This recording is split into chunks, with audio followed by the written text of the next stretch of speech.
Special education और education psychology के क्षेत्र में मैम की विशेष रुचि है और उसमें अनुभव है। मैम के 80 से अधिक शोध पत्र और 10 पुस्तकें प्रकाशित हो चुकी हैं। से जो स्पॉन्सर्ड थे यूजीसी द्वारा, उसके प्रोजेक्ट एक बड़ा और एक छोटा पूरा कर चुकी है मैम। मैम ने 45 से अधिक सेमिनार और कार्यशालाएं आयोजित की हैं। मैम को इग्नू की पार्ट टाइम फैकल्टी का भी अनुभव प्राप्त है। 2009, 10 और 11 में मैम ने BHU के इग्नू अध्ययन केंद्र पर MA एजुकेशन, B.Ed और M.Ed की कक्षाओं को पढ़ाया है और 2 साल मध्य प्रदेश भोज मुक्त विश्वविद्यालय के अध्ययन केंद्र के समन्वयक के रूप में भी कार्य किया है। केंद्र शिक्षा विद्यालय के समन्वयक के रूप में भी 4 वर्ष काम किया है। विभिन्न अंतर्राष्ट्रीय और राष्ट्रीय पत्रिकाओं में 68 शोध पत्र और 3 आलेख प्रकाशित हैं। 71 रिसोर्स लेक्चर दे चुकी हैं। और जो मैम का, क्योंकि मैम ने कहा है कि ज़्यादा नहीं बोलना है, तो मैं उनका मुख्य सी चीज़ बता देती हूँ कि इनके जीवन का मिशन शिक्षा और विशेष आवश्यकता के क्षेत्र में अथक परिश्रम करना है। उत्तर प्रदेश राजर्षि टंडन अपने 25 वर्ष की विकास यात्रा पूर्ण कर रजत जयंती वर्ष में प्रवेश कर चुका है। इसके साथ ही उत्तर प्रदेश राजर्षि टंडन मुक्त विश्वविद्यालय की समस्त गतिविधियां प्रयागराज से संचालित की जाती हैं। प्रयागराज में उत्तर प्रदेश राजर्षि टंडन मुक्त विश्वविद्यालय के 3 प्रांगण गंगा, यमुना एवं सरस्वती के नाम से अवस्थित है। गंगा परिसर में प्रशासनिक कार्य संपादित किए जाते हैं, सरस्वती परिसर से शैक्षणिक कार्य, यमुना परिसर में इलाहाबाद का प्रयागराज का क्षेत्रीय केंद्र आवासीय व्यवस्था एवं सामाजिक सरोकार से संबंधित कार्य के लिए सामुदायिक केंद्र की स्थापना है। इसके साथ ही साथ भव्य अटल प्रेक्षागृह, तिलक शास्त्रार्थ सभागार, केंद्रीय पुस्तकालय याज्ञवल्क्य ग्रंथालय के नाम से जाना जाता है। इसी कड़ी में मैं बताना चाहूँगा कि विश्वविद्यालय में ही bank, auditorium, canteen, post office इत्यादि की व्यवस्था है। 3 टायर व्यवस्था के अंतर्गत हम अपने सभी क्रियाकलाप को पूरे उत्तर प्रदेश तक मुख्यालय एवं 12 क्षेत्रीय केंद्रों के माध्यम से संचालित करते हैं। उस कड़ी में, उस दिशा में एक क्षेत्रीय केंद्र आपका नोएडा है, जहाँ से इस कार्यशाला का आयोजन किया जा रहा है। वक्त की कमी को दृष्टिगत रखते हुए मैं कार्यशाला के संबंध में बताना चाहूँगा, क्योंकि यह एकमात्र मुक्त विश्वविद्यालय उत्तर प्रदेश सरकार का है। कार्यक्षेत्र के लगभग 80 जिले हैं, जबकि अन्य परंपरागत विश्वविद्यालयों में जो कार्यक्षेत्र होता है वो 3-4 जिलों तक ही लिमिटेड होता है।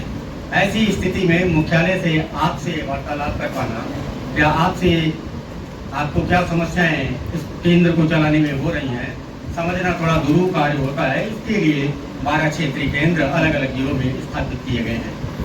क्योंकि अध्ययन केंद्र समन्वय की डायरेक्ट लर्नर से जुड़ता है, शिक्षार्थी से जुड़ता है। हम प्रयागराज से डायरेक्ट शिक्षार्थी से नहीं जुड़ पाते।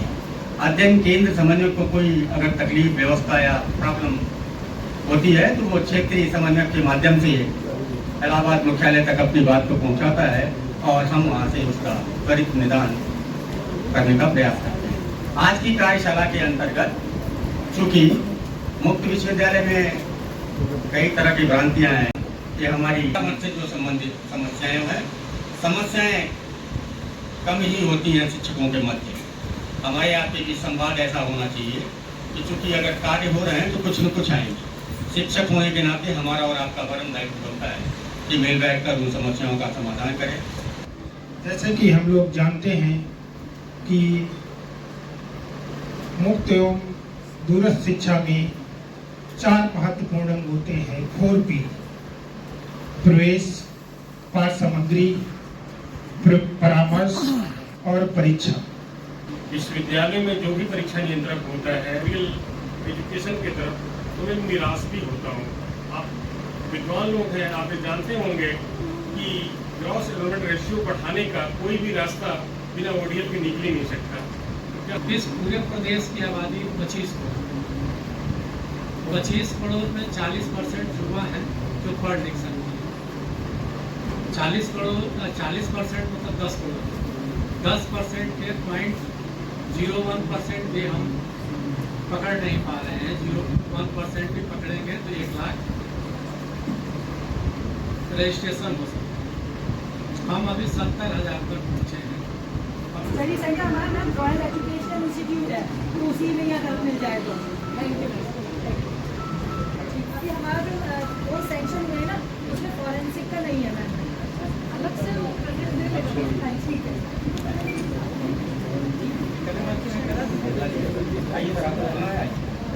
हम लोग मैम स्पेशली फॉरेंसिक का लेना चाहते हैं। मेरा सिर्फ एक लोग था कि MA योगा जो कि इस साल नहीं हुआ है, डिसकंटिन्यू किया गया है। अगर उस पर कोई आगे की जो कार्रवाई हो तो उसका अगर कोई हमें पता चल जाए तो ताकि हम बच्चों को तैयार कर सकते हैं, क्योंकि योगा अभी बहुत ज़्यादा ही डिमांड में है।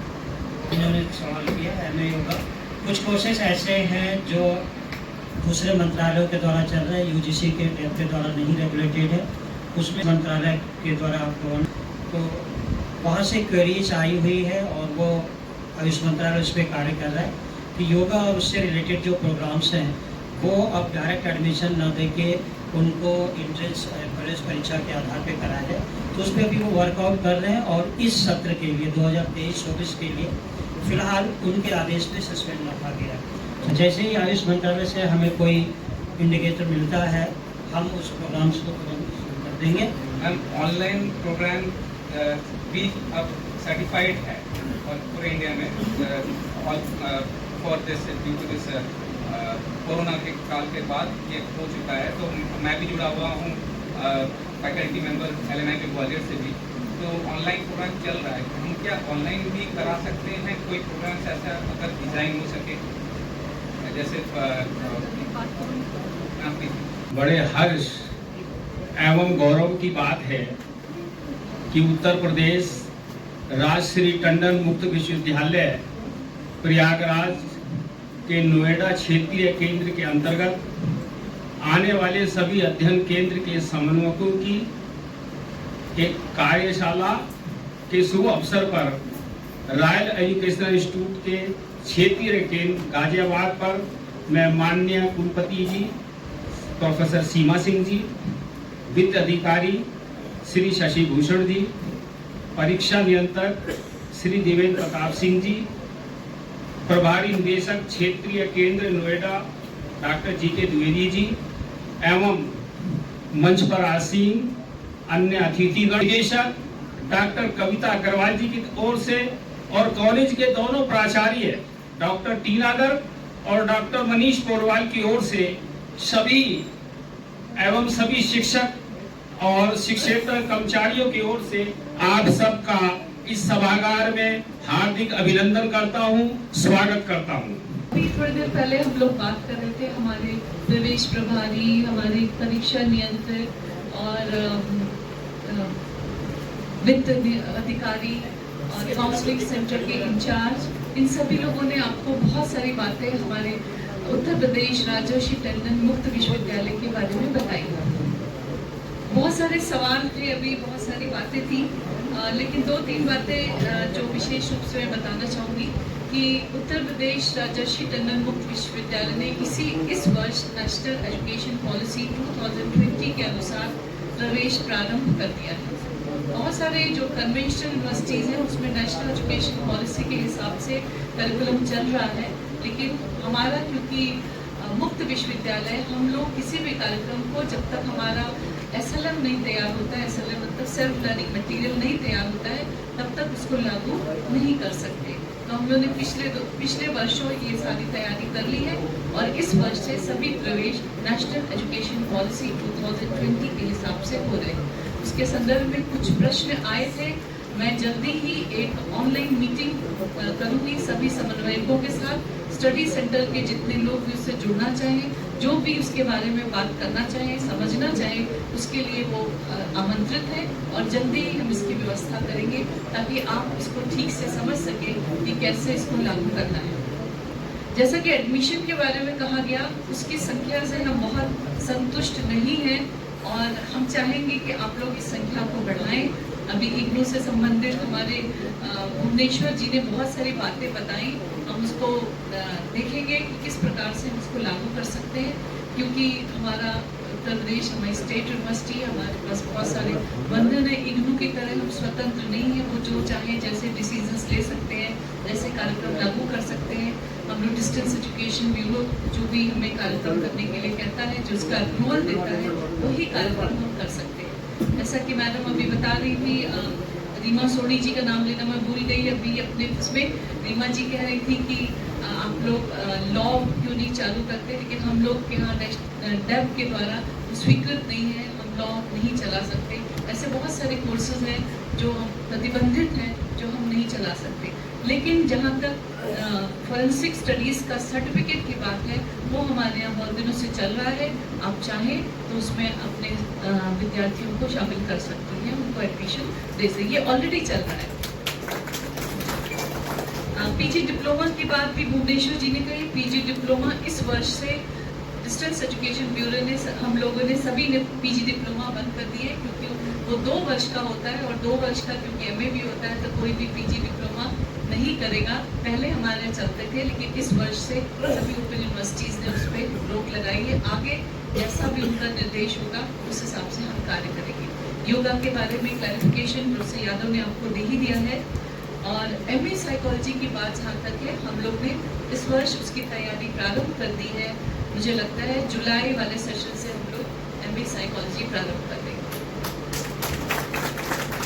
जहाँ तक डिजास्टर मैनेजमेंट की बात आपने की, डिजास्टर मैनेजमेंट का कोर्स हमारे यहाँ चल रहा है। आप लोग चाहें तो उसमें एडमिशन ले सकते हैं। अभी आप कह रहे थे कि डिजास्टर मैनेजमेंट का कोर्स बहुत पॉपुलर है, लेकिन वो ऑलरेडी हमारे यहाँ चालू है इस वर्ष से। तो आपके जो भी स्टूडेंट इसमें इंटरेस्टेड हैं, प्लीज़ आप उनको बताएं ताकि वो इसमें एडमिशन लें। हमने फायर वालों से भी अपना MOU किया है, फायर इंजीनियर्स एसोसिएशन से। फायर से रिलेटेड वो प्रैक्टिकल भी हमारे साथ करेंगे और लोगों को आमंत्रित करते हैं कि वो इस कोर्स को करें। एक प्रश्न ये भी आया था कि क्या हम ऑनलाइन कोर्सेज कर सकते हैं या नहीं।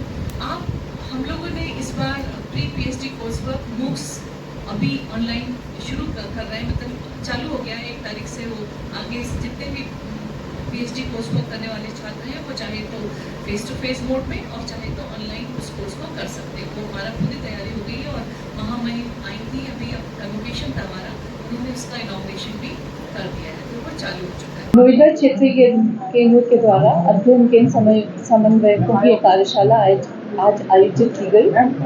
ये कार्यशाला इस उद्देश्य से आयोजित की गई कि यहाँ पर जितने भी अध्ययन केंद्र हैं, उसके जो समन्वयक हैं, उनसे बातचीत करें, उनकी समस्याओं का समाधान करें और किस प्रकार से दूरस्थ शिक्षा की गुणवत्ता को हम बढ़ा सकते हैं, इस बात पर चर्चा करने के लिए आयोजित की गई। हमारे साथ हमारे परीक्षा नियंत्रक, हमारे वित्त अधिकारी, प्रवेश प्रभारी, काउंसलिंग सेंटर के इंचार्ज और इस रीजनल सेंटर के इंचार्ज कविता त्यागी, इस केंद्र के प्रभारी जी द्विवेदी आदि सब उपस्थित थे।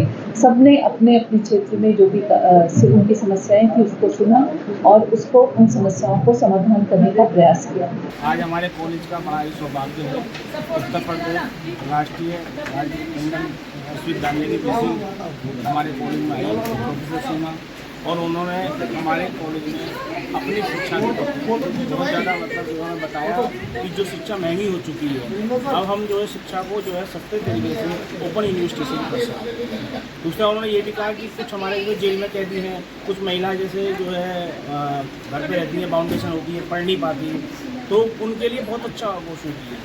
UGC ने खुद कहा है, BC मैम ने कहा है कि UGC में ये नियम है कि हम 1 साल में 2 कोर्स कर सकते हैं। तो ये सब अवेयरनेस हमारे समाज में आएगी तो कम से कम हमारा देश मजबूत होगा, जिससे कि हमारे देश में शिक्षा अग्रसर होगी। मैं असिस्टेंट प्रोफेसर हूँ और मैं पिछले 14 साल से यहाँ पर कार्यरत हूँ। ये हमारे कॉलेज के लिए बहुत ही सौभाग्य की बात है कि हमारा कॉलेज जो है, जो चौधरी चरण सिंह यूनिवर्सिटी मेरठ से जो कोर्सेज हैं, हमारे यहाँ 11 कोर्सेज संचालित हैं।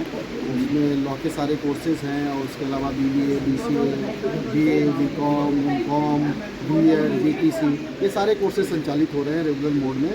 लेकिन इसके साथ साथ हमारे लिए, हमारे कॉलेज के लिए बहुत ही हर्ष की बात है कि हमारा कॉलेज जो है उत्तर प्रदेश राजर्षि टंडन ओपन यूनिवर्सिटी का सेंटर बना हुआ है, जिसके अंतर्गत काफ़ी ऐसे कोर्सेज हैं जो सभी समाज के शोषित वंचित महिलाएं स्पेशली जो घरेलू महिलाएं हैं जिनकी शादी हो जाती है, जिसके आगे वो पढ़ नहीं पाती हैं अपनी पारिवारिक जिम्मेदारियों की वजह से, तो वो महिलाएं भी हमारे यहाँ कोर्सेज कर सकती हैं।